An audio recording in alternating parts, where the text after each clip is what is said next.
the science guy.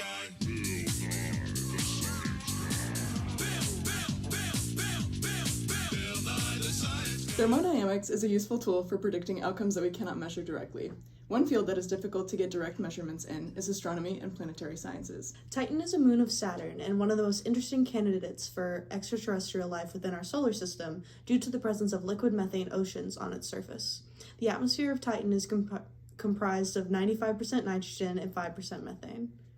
We can look to existing literature for models of concentrations of nitrogen in Titan's liquid methane oceans and see if we can come to similar results using the thermodynamic concepts we have learned in class. So this is our work for solving for the solubility of nitrogen in Titan's methane oceans.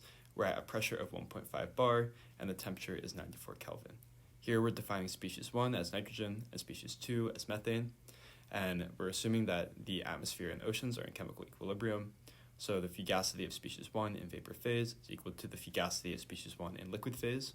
And we're going to expand those to the equations using the fugacity coefficient, mole fraction, and pressure. And we're going to do the same for species 2. We can assume that the pure fugacity of species 1 is equal to the saturation pressure, and same for species 2. Assuming that the vapor phases are ideal gases, we can simplify the fugacity coefficients to be equal to 1. So we will simplify that in our equations. And then we will add these two equations together. So you get that y1 times the pressure plus y2 times the pressure is equal to the expressions for fugacity in the liquid phase summed together. And then assuming that the liquid phases are in ideal solutions, we can simplify the activity coefficients to be equal to 1. Since y1 plus y2 is equal to 1, we can simplify this equation to pressure is equal to x1 P1 sat plus x2 P2 sat. We can get the saturation pressures using Antoine's equations. So here we have the parameters that we got from NIST to calculate the saturation pressures.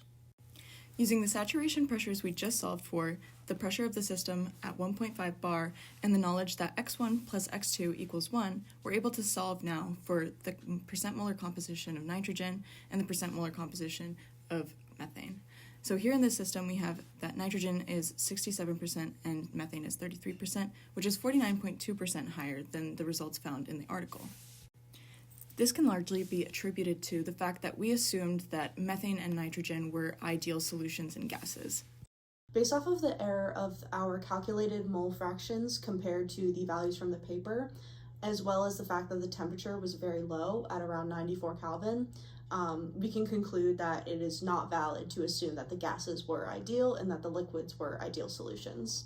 This analysis let us compare the effects of not using a very valid assumption on the error of calculating the mole fraction.